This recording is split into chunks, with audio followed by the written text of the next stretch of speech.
bienvenidos a nuestro canal, el hogar de historias reales, historias inspiradoras, que motivan a vivir de manera positiva, y también relatos que merecen reflexión y profunda meditación. La nieve cubría de nuevo los techos del pueblo de Valdeluz, cayendo en suaves mantos blancos como pétalos fríos de un invierno interminable. Cada vez que el viento helado soplaba desde los campos del norte, todo el pueblo se acurrucaba contra el frío, quedando solo el leve repiqueteo de la campana de la capilla del invierno bajo la cúpula azul, anunciando que un nuevo día aún luchaba por comenzar. En el borde este del pueblo, la pequeña casa de don Rafael estaba rodeada por bajos cercos de madera, donde Miguel, su único hijo, crecía entre el aroma de la tierra fresca y el canto de los gorriones cayendo sobre la nieve. Rafael no era rico, ni poseía grandes bienes que dejar a su hijo.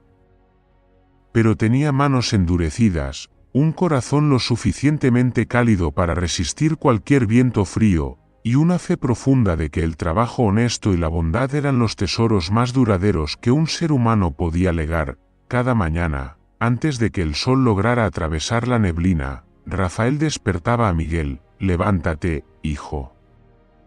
Hoy debemos añadir más leña a la capilla. Este invierno es más frío que los anteriores». Miguel se frotaba los ojos, pero su sonrisa siempre florecía tras la respiración todavía impregnada de escarcha. Seguía a su padre al patio, con las manos temblando de frío, aunque ese frío desaparecía rápidamente gracias a las historias que Rafael contaba, sobre la paciencia, sobre cómo plantar una semilla podía calentar a otros, y sobre la responsabilidad de cada persona con la comunidad a la que pertenecía. En total contraste, al final de la colina oeste del pueblo se encontraba la gran casa de don Aurelio, el dueño del aserradero más rico de Valdeluz. Ventanas amplias, cortinas gruesas, el interior siempre iluminado por la luz de la chimenea, como si el invierno no tuviera derecho a tocar a esa familia. Emilio, el único hijo de Aurelio, crecía protegido de todo. Desde un pedazo de pastel, una prenda de ropa, hasta el camino entre los patios, nunca había tenido que enfrentar dificultad alguna por sí mismo. Aurelio siempre decía: «Mi hijo no necesita sufrir frío, trabajo duro ni dificultades como los demás. Tengo suficiente riqueza para que disfrute toda su vida». El miedo de Aurelio, el miedo de que su hijo sufriera, se convirtió en una cadena invisible. Emilio creció confiado de que la vida debía servirle, que todas las puertas se abrirían cuando él llamara. Miraba a Miguel con una mezcla de desprecio y extrañeza, como si ambos pertenecieran a mundos completamente distintos. Ese invierno, la tormenta de nieve llegó antes de lo previsto. La nieve cayó sin cesar durante 3 días, y el viento azotaba los tejados como cuchillas. Los árboles se quebraban, y los caminos del pueblo quedaron bloqueados. Rafael, como cada año, repartía la leña entre los vecinos, aunque su propia reserva era escasa. Encendía la lámpara de aceite en la capilla, se arrodillaba y rezaba para que los habitantes de Valdeluz superaran el crudo invierno. La débil luz de la lámpara iluminaba las estatuas de los santos, titilando como un pequeño hilo de vida que luchaba por aferrarse en medio de un mar de blancura nocturna. Mientras tanto, Aurelio cerró con llave el depósito de leña y ordenó a su familia que no abrieran la puerta a nadie. «Primero hay que proteger a la familia», dijo, con la mirada fija en la tormenta de nieve y un temor que crecía a cada instante.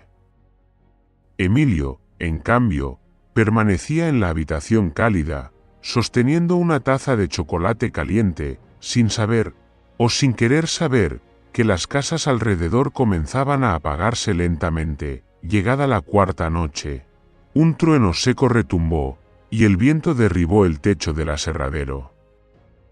Aurelio entró en pánico, y Emilio, viendo por primera vez cómo todo lo familiar desaparecía, lloró desconsolado como un niño perdido. incapaz de soportar esa soledad. Salió de la casa, dejando atrás los gritos desesperados de su padre en medio de la nieve. A la mañana siguiente, Miguel y los vecinos, con azadas, palas y hasta con las manos desnudas, despejaron caminos. Reconstruyeron la capilla que el viento había dañado y compartieron las lámparas de aceite que Rafael había preparado. Miguel encontró a Aurelio sentado solo entre los escombros del aserradero, con el rostro atónito.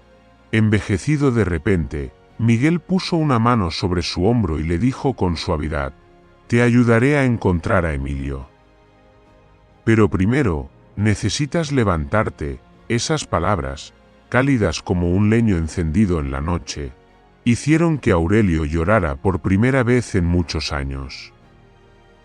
La luz tenue que brillaba en la capilla del invierno esa noche no era solo la luz de las lámparas de aceite que Rafael había encendido, también era la luz de la humanidad, de la fuerza silenciosa que él había transmitido a Miguel, enseñándole a extender la mano cuando otros caen. Pasaron varios días, la tormenta de nieve comenzó a calmarse, dejando solo un cielo gris pálido y manchas blancas cubriendo Valdeluz. Los vecinos se reunían en la capilla, donde Rafael y Miguel mantenían encendido el fuego común para calentar. El crepitar de la leña llenaba la estancia, mezclándose con susurros de oración. Aurelio también estaba allí, silencioso, con el rostro cansado pero ya no tan rígido como antes. Observaba a quienes antes había rechazado, compartiendo con él cada vaso de agua caliente, cada pedazo de pan. La vergüenza hizo brillar sus ojos. Miguel, junto con algunos jóvenes del pueblo, partió en busca de Emilio. El camino cubierto de nieve estaba tan blanco que a veces no podía distinguir entre senderos y montículos de nieve recién caídos. Cada paso parecía adentrarlo en un silencio infinito. Pero Miguel no se desanimó. Recordó las palabras de su padre: el ser humano no abandona a los demás cuando llega la tormenta. Nacimos para sostenernos unos a otros. Finalmente, en la ladera de la montaña, Miguel encontró a Emilio acurrucado en una choza abandonada de cazadores. Estaba exhausto, con los ojos rojos por el llanto y el frío.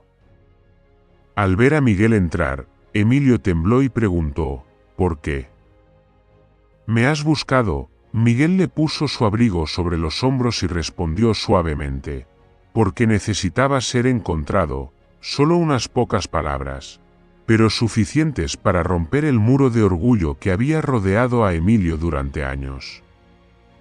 Lloró, comprendiendo por primera vez que no todo se puede comprar con riquezas. También existe la bondad, algo que nadie le había ofrecido antes, y algo que él tampoco había aprendido a dar.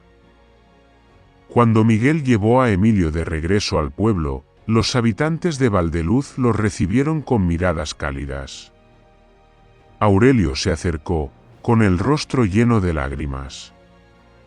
Abrazó a su hijo fuertemente, temblando por el alivio y el remordimiento.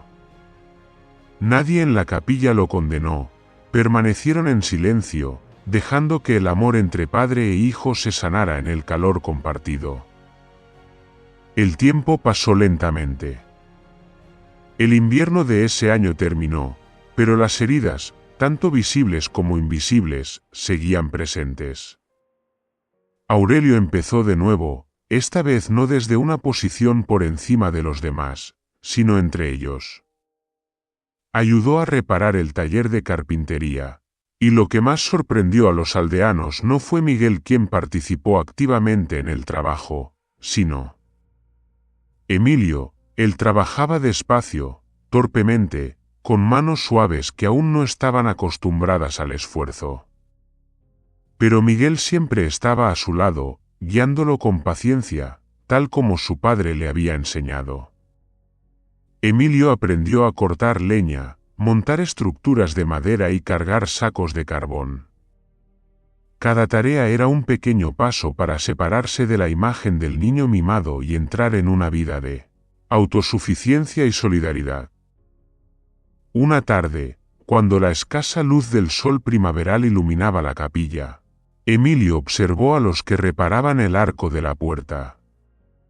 De repente, le dijo en voz baja a Miguel: «Si mi padre me hubiera enseñado como el tuyo, quizás no habría sido la persona que soy hoy». Miguel solo sonrió. Nadie empieza de la manera perfecta. Lo importante es que empiezas de nuevo. Esas palabras fueron como un río que refrescó el corazón de Emilio.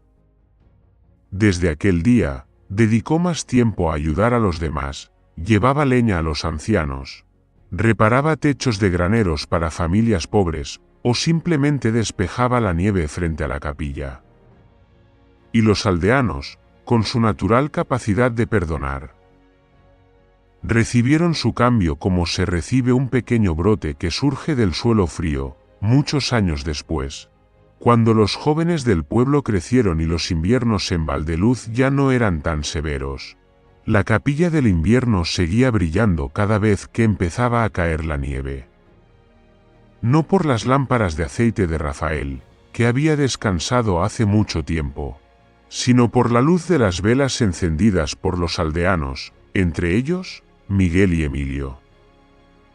Miguel se convirtió en el cuidador de la capilla, la persona a la que todos acudían en busca de consejo, ayuda o esperanza. Emilio, aunque nunca olvidó su origen acomodado, aprendió el significado de pertenecer a una comunidad, no a través del dinero, sino mediante la responsabilidad y la sinceridad. La historia de los dos padres, uno que dejó riqueza y otro que dejó valores espirituales, continuó contándose bajo la bóveda de la capilla cada invierno. Y todos entendieron que la herencia más grande no eran los leños ni el oro, sino la luz silenciosa transmitida de generación en generación, la luz del trabajo, de la bondad y de la fe en que cuando las personas se apoyan mutuamente.